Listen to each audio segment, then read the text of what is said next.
We are live from First Energy Stadium in Cleveland, Ohio for this matchup between the undefeated 8-0 Houston Oilers and the 6-2 Cleveland Browns, led by E.J. Manuel, Josh Gordon, and Joe Hayden.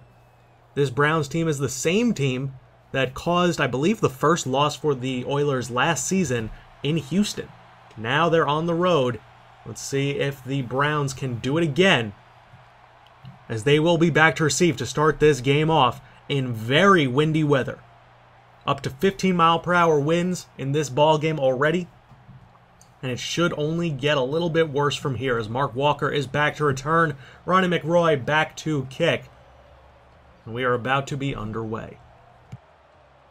After a 9-0 victory over the Dallas Cowboys last week, the Oilers offense needs to get back on track, as rookie Albert McLean is back on his own 6, and he will return it. He's out to the 20 and brought down pretty quickly by Ron Parker at the 23-yard line, and that is where the Browns will start off. Here comes E.J. Manuel, 71%, 2,000 yards, 15 touchdowns, 8 picks, leading this Browns offense to a 6-2 record. Could he be the answer for them after finally developing into the quarterback that he was so highly touted to be? 3rd and 2 from the 31-yard line as they come out with 4 wide receivers on the field. It's complete to Jordan Matthews. That'll move the chains. Gain of 9. Ethan Freeman lays him out. 2nd and 11. Jordan Cameron in motion. Pass is complete to Jeff Tillman. Tillman breaks a tackle with a stiff arm and gets a gain of 7. 3rd and 3. It's a draw to Terrence West, who's clogged up by some great defense by Quay Capers. He shoved the offensive lineman into him. That's going to lead to a punt, and here comes Beau Cobb. 2nd and 4, a counter to Robert Turbin, and they countered it perfectly. No gain. 3rd and 4, Cobb steps back in the shotgun. Rolls out, steps up, and throws it away. Good presence of mind by Cobb. Nobody was open, and that'll lead to an Oilers punt. 2nd and 10 from their own 45-yard line. Pass over the middle is incomplete, intended for Jeff Tillman. A bad pass from E.J. Manuel. Might have had 6 written all over it. 3rd and 10, complete to Terrence West, but Avery Williamson is there, and it's a back-to-back punt for both teams to start off. 1st and 10 from the 20, actually, that's 3 punts total. It's complete to Taquan Ford, and Taquan Ford gets out to the 40-yard line, a gain of 20. Cobb 1 for 2 to start the game off. 1st and 10, draw to Robert Turbin, who's going nowhere. Another good stop by the Browns. 2nd and 8 from the 42-yard line.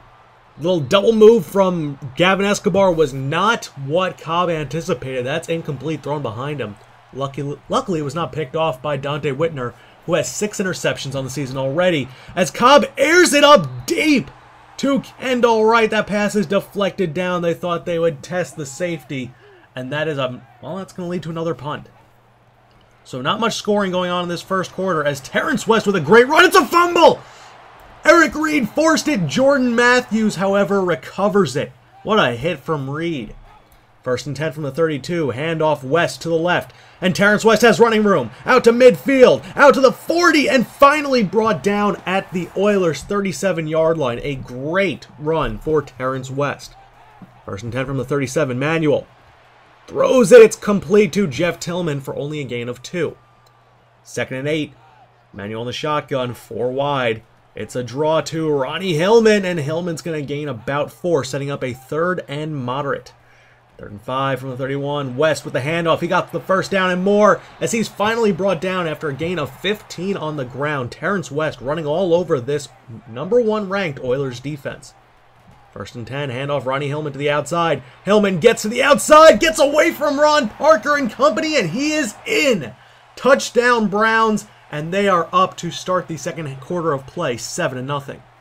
3rd and 3, quick pass to Will Finch. Welcome back after a dislocated elbow had him sidelined for better part of, 5 weeks, 6 weeks? Robert Turbin takes a shot after a gain of 6, but he does get out past midfield. 2nd and 4 from the 47, Cobb. Complete to Robert Turbin underneath. Turbin with a spin move, and he gains 14 on that pass. 1st and 10 from the 33, Cobb. Quick pass to Paris Glass. So they're moving the chains with some short, efficient passes. 2nd and 5 from the 27. Cobb. Screen to Sheldon Herrick, who is stopped from behind. Could not get any more 3rd and 6 from the 29-yard line. Cobb in the shotgun. Steps back. Throws it to Paris Glass again. Glass with the reception and the first down. 1st and 10 from the 22-yard line. Cobb, play action fake. It's an all-out blitz. Cobb takes a shot. It's complete to Kendall Wright, who is in. Touchdown Oilers. And watch it one more time as Beau Cobb takes an absolute shot from Barkevius Mingo to tie this ball game up. 1st and 10. Terrence West stopped for a loss of 2. Nelson Bowenzi in on the tackle.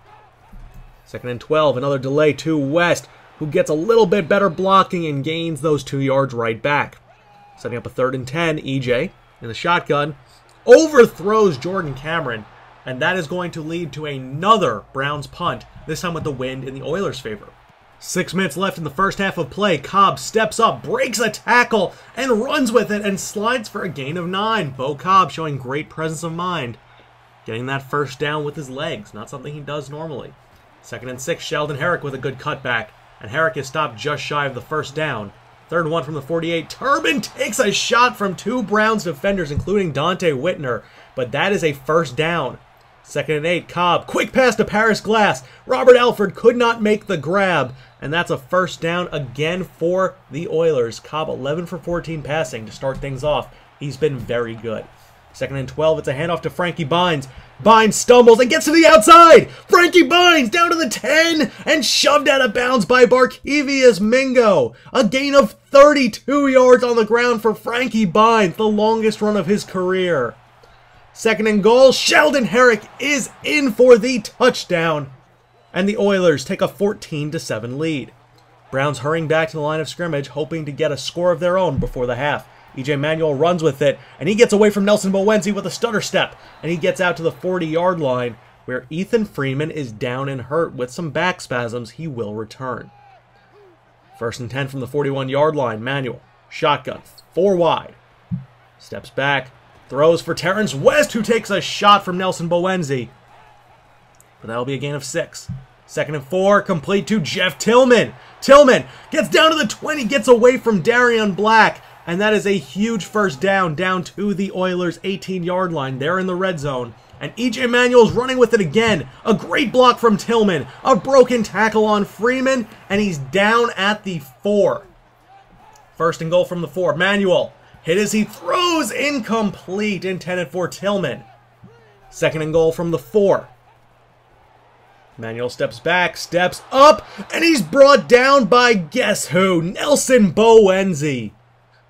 3rd and goal from the 10. They come out in the shotgun with 44 seconds left in the first half. Manuel throws, finds Tillman in the back of the end zone for the touchdown. He beat Benjamin Fairley in coverage, and that will lead to a tie going into the half. The score will be 14-all.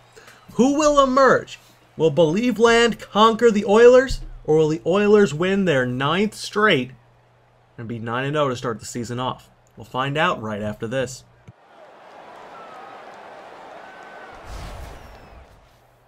After a relatively even first half, the Oilers have had the ball for about 2 minutes longer, but the Browns are averaging almost a little bit closer to a yard more per play. 0.7 of a yard more per play. 2nd and 14 as the Oilers start out with the football, complete to Gavin Escobar. Escobar brought down by Joe Hayden at the Browns' 42-yard line. 2nd and 10. It's a sweep to Robert Turbin, who gets to the edge and tries to spin away, but is wrapped up. What a tackle by Kalen Hart. 3rd and 9 from the 41-yard line. Cobb rolls out. Nobody's open. Nobody's open. Maybe somebody's open, but he holds on to it. He fumbles the ball, and with the wind in their face, they have to punt. 3rd and 4 from their own 42-yard line, complete to Jeff Tillman. And Tillman out past midfield once again. He's had his way with J.J. Crawford in this ballgame. 3rd and 9, Manuel, he's going to step up and run with it. EJ out to the 37-yard line of the Oilers. Another first down on the ground for EJ Manuel, as Jarrell Casey blows up that play. Jarrell Casey, one of the best defensive tackles in the league. 3rd and 12, a bad play call and a bad decision to drop back so far, as Rain Poole gets another sack on the attempted screen, and that knocks him out of field goal range. 2nd and 9, Barkevius Mingo with a sack. So they answer right back. 3rd and 16 from the 14. Cobb takes one step, throws to Daquan Ford, who reaches out with his big left mitt.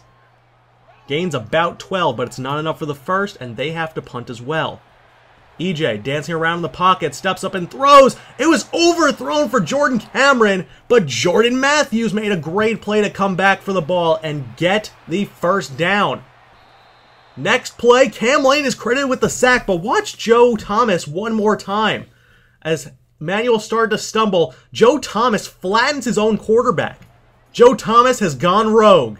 He has gone rogue, folks. We are paying him off. Just kidding. 2nd and 13 from the 40, complete to Josh Gordon, and Gordon will get the first down out to the 25. Browns have been moving the ball well all game long, but they are still tied as we start the 4th quarter. Complete to Mark Walker, who's brought down by Avery Williamson for a gain of only 2. 3rd and 8 from the 23, Manuel throws it for Terrence West, who goes out of bounds after a gain of only 3. It will lead to a Josh Scobie field goal attempt from 38 yards out. The kick from Scobie is up with it going right into the wind, and it is good. And it's 17-14. Oilers need to answer. 1st and 10 from the 36-yard line. Cobb passed to Daquan Ford, and he drops it. A flat-out drop by Daquan Ford with Robert Alford in coverage. 2nd and 10 from the 36. Cobb finds Daquan Ford underneath. Cobb spins away from Alford, and he's going to get about 9, so he makes up for it slightly. 3rd and 2 from the 45. Complete to Kendall Wright. Kendall Wright gets away, breaks a tackle, and is out to the Browns' 44-yard line. They're in field goal range with this win for Augie Umana. 1st and 10, it's a screen to Daquan Ford, who can't get away from Joe Hayden, but he gains 5. Under 4.5 left, it's a draw to Robert Turbin, who cuts back, spins, and gets the first down on the ground. 1st and 10 from the 34. Cobb steps back, throws it for Kendall Wright a little bit late, and that one was almost picked off by Hart. 2nd and 10 from the 34. Cobb, nobody open, throws it low for Gavin Escobar. Didn't want anyone getting near that pass if it wasn't Escobar. 3rd and 10 from the 34, complete to Paris Glass. Glass gets turned around, gains 4, and it sets up a 47-yard field goal for Augie Umana. With 3 minutes left, it is up and it is good, and we are tied. A defensive stop by the Oilers could lead this to another victory, but EJ Manuel has the ball with 2 minutes left from his own 30. Manuel steps back on the screen, finds Terrence West. West gets to the edge and is shoved out of bounds by Cam Lane. That'll stop the clock.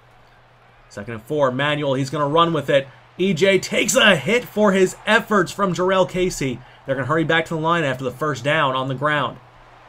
Manuel steps up and throws, and he finds Mark Walker, who beat J.J. Crawford in coverage to the outside. 1st and 10, play action fake. Manuel moves to his right. He's going to step up and run with it as he dives forward to avoid a hit from Benjamin Fairley. 2nd and 4, minute 22 left. Manuel steps up, throws, finds Jordan Matthews, and Matthews gets both feet in bounds. Watch it one more time as he drags both toes in bounds. That is a huge first down. 2nd and 9 from the 16, handoff West. West almost gets out away from J.J. Crawford. That could have been a touchdown. 3rd and 2 from the 10. Matthews in motion. Handoff to Ronnie Hillman, and Kyle Coley with a hard hit. Timeout, Oilers. The field goal from Josh Scobie will give the Browns the lead. It is up. It is good. It's 20-17, and the Oilers need to get to at least the 48-yard line or so to have a chance. But Cobb is sacked immediately by Kevin Minter, a loss of 8. 2nd and 18 from the 12. Cobb throws and overthrows Kendall Wright. Wright was open, but the pass was not on the money. The wind is whipping here in Cleveland. 3rd and 18.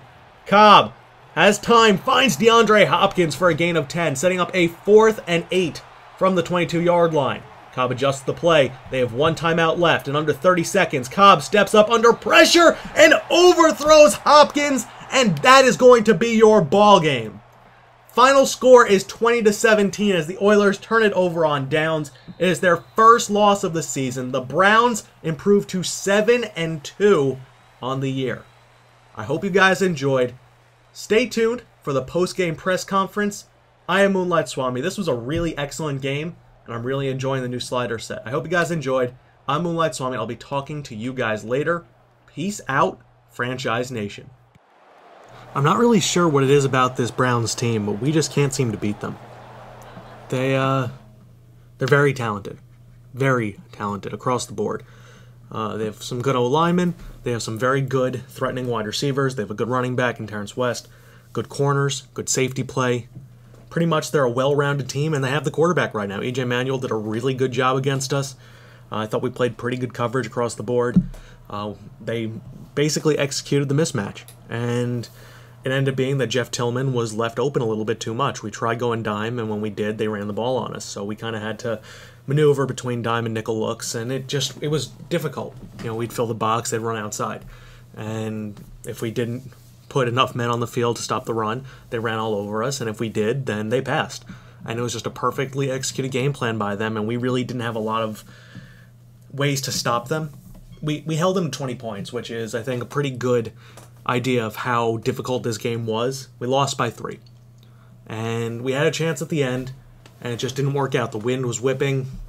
Beau couldn't make some throws because of it. Whatever happened, it was not meant to be. The game just was not meant to be ours. They made some great plays down the stretch. A beautiful pass to Mark Walker, Mark Walker at the end to get that huge first down, and then a great play by Jordan Matthews on the sideline to put them into field goal range with the wind in their faces. When you have 11 to 15 mile per hour winds in your face, it's really never going to be easy. So our goal at the end of the game was to at least get to the 45-yard line of the Browns. If we got to there, we could at least attempt a field goal, maybe 48-yard line or so. With the winds that intense, I think we could have made it. I think Augie could have with his incredible boot.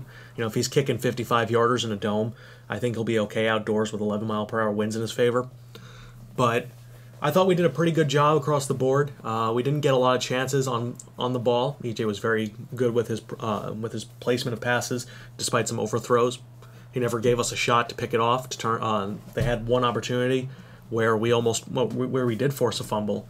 Eric Reed came in and blasted Terrence West, but they recovered it quite nicely. So the game as a whole was not easy, and we just came up a little bit short. You know, we were 40 yards short to end the game or so, 30 yards short, whatever it was. And, you know, you can't really say anything about it. I thought Beau did a really good job. Like I said, he struggled a little bit down in the final stretch, but they took out Robert. You know, when the NFL's leading rusher has, 45 yards on 3.5 yards per carry, you know, there's not much you can do when you're a run-first team, and that's what we are. I think that's pretty clear by now that that's what we wanted to do. That was our objective coming into the season, and Beau did a pretty good job with what he has been asked of. You know, he took a role, 31 passes, I believe, is his career high already. So, you know, I don't think he did a bad job. I just think that we came up just short. So we face the Eagles next week. We'll see how that game goes. They're on a hot streak, so we'll have to combat them. I know our guys are going to be hungry after this loss, but we just have to go back out there, play our brand of football, and hopefully we'll come away with a W.